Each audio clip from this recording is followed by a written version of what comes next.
Well, I had a pretty horrible night last night. Um, yeah, a few things went kind of awry on the job and made it a really long night. Last couple nights I've been working, well, nights, uh, and that was pretty rough. But to top it all off, I come home, you know, like 3 o'clock in the morning, and I go up to take a shower. I'm saturated with oil. I've been sweating all night, and I turn the hot water on and I got no hot water. So I take a cold shower. Luckily, Mama and the little girl were able to take showers before this thing quit. But I woke up this morning, took care of a few things, and I came down here in the basement and I got busy on this boiler. So this is it's a Burnam boiler, which is kind of inconsequential, but it's got a Beckett AFG. I don't know if you're going to be able to see this. I don't even know where it's. Here it is. It's an AFG burner. And I've worked on this thing a few times before. And I've replaced nozzles on it. I've never replaced the electrodes. I've replaced that fuel filter pretty frequently because the fuel lines run through the wall right here. And they go to a buried tank right outside the house. And every time it gets filled with fuel or I pour fuel into it, it stirs all the stuff up and it clogs that filter up. So I'm pretty on top of this. The last time I even worked on this was 3 months ago. And you should only have to service these things about once a year, I believe. I mean, that might not be exact, but that's what I believe I should have to do. Once a year maintenance on this thing in the fall. So this burner here, or excuse me, this boiler, it feeds our hot water heaters. It supplies our hot water and it feeds our radiators for heat in the wintertime. And the very first, when we first moved into the house, this thing quit, and I tore into it. I was able to find some wiring diagrams and some literature online, and the first time it quit, it had a flame detector issue. And I'll show you what that is here real quick. First thing I'm going to do is I'm going to turn the power off so I don't get electrocuted. And under this cap right here is the contacts for the electrodes, which creates the arc to burn for the boiler to ignite, kind of like spark plugs, actually almost exactly like spark plugs. And also the flame detector. So here's your flame detector right here. Kind of see the end of it.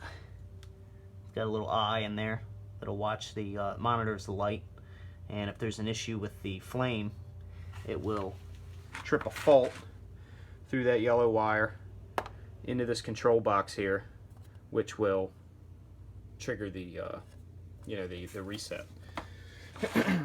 Similar to a generator fault system. But so the way this is set up is you got fuel comes in through the supply line to the filter, runs through the felt filter cartridge into the pump.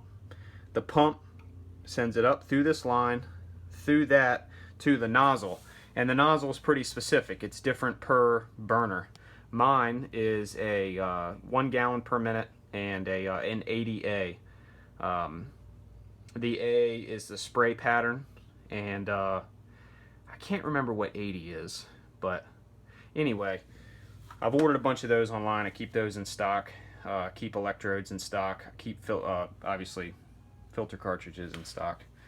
But the next time that I came down here, I had just had the tank filled. I'm sorry for the camera shaking, but I just had the tank filled and it stirred up a bunch of sediment in the bottom. The tank out there is probably from, I would bet it's from the 70s, but it stirred up a bunch of junk in the tank, clogged up that filter there, it clogged up the nozzle, and it dirtied the electrodes. So I disassembled the pump from the tube, and I replaced the nozzle.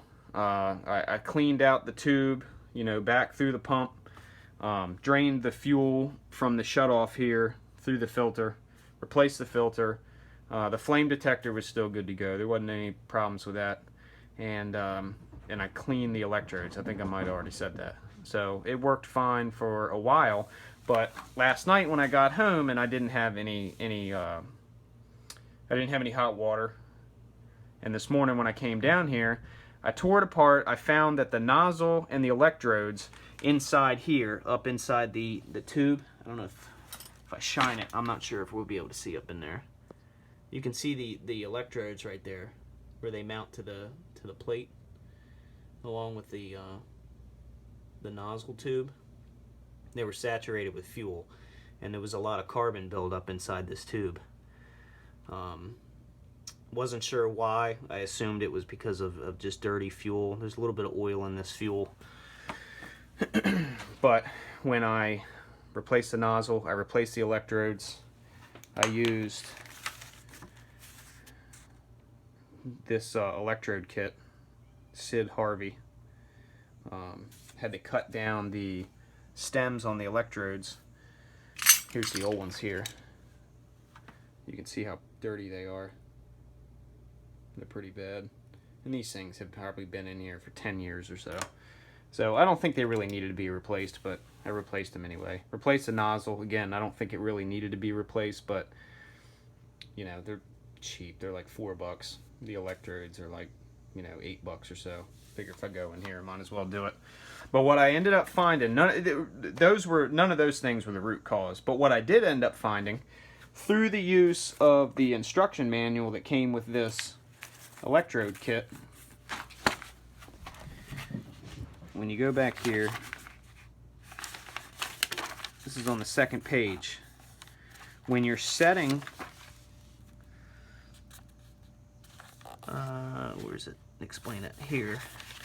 When you're setting the distance of the nozzle from, I call it an emulsifier.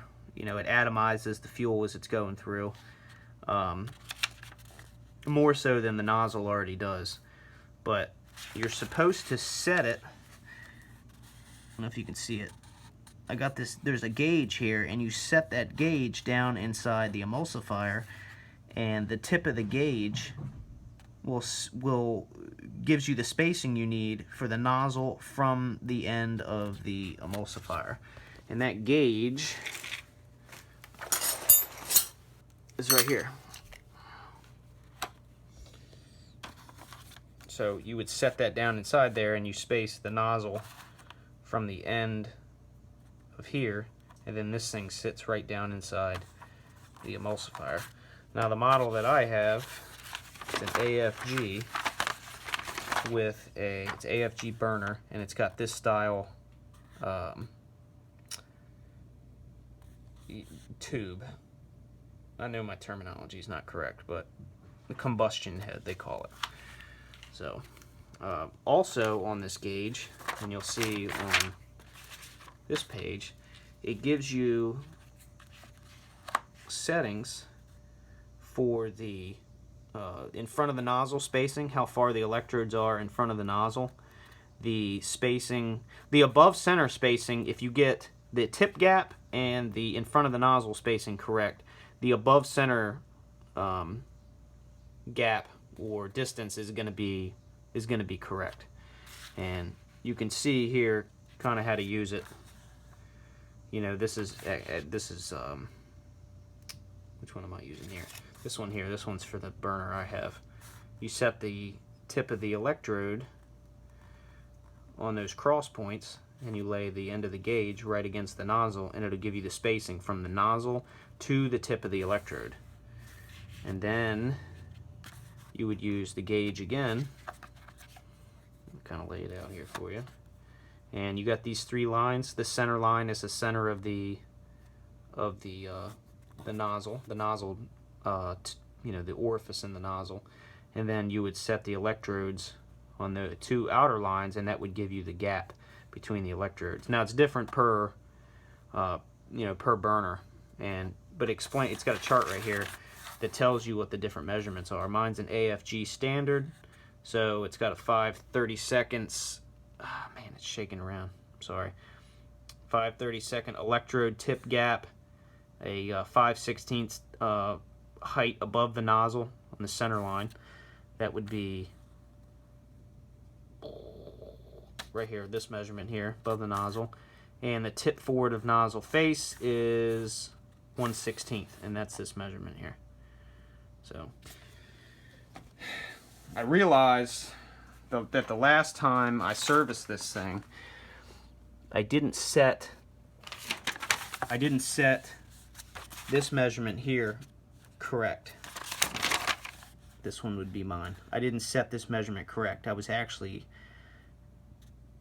recessed, the nozzle was recessed away from the emulsifier, maybe 1/2 inch to 3/4 inch. And when you look over here,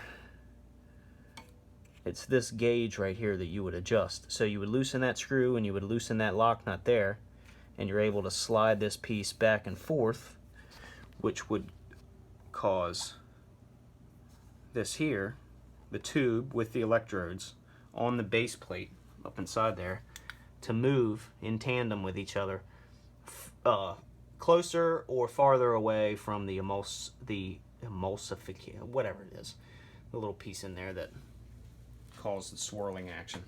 Set that, put it all back together, did a little cleaning up, got all the carbon out of there, and I ran it, and we are back in business, at least for now. I've learned a ton about these boilers since I bought a house with one, and you know, as odd as it sounds, I enjoy working on it because it's new to me. It's something that I've never done before, and I'm getting a lot out of it. I've never had to call somebody out here. I almost did when I first moved in here and I know anything about it, and it was a big emergency. It's cold outside and we didn't have any heat, but you know, I dug into it and I did the research, I stayed calm, and I figured it out on my own and saved myself probably $500 to $1,000 having a service call. So I got a lot more work to do. I want to take this thing apart, paint it, put a new fuel tank outside, run new lines. I'm going to put a Raycor filter. This is an old trashed Raycor filter off of a salvage generator. I'm going to rebuild all that, replace all the seals, and I'll mount it either there or I'll mount it on the wall right there, run it through. That'll separate any water from the fuel, and it also filters the fuel, and then I'll also put this cartridge filter back in line, you know, just as a redundancy, just so I know I'm running clean fuel through there at all times. But anyway, this is my video on boilers. I don't know if this is going to be applicable to anybody, if this is going to help anybody, but hopefully it does. It's an interesting system. Thanks for watching.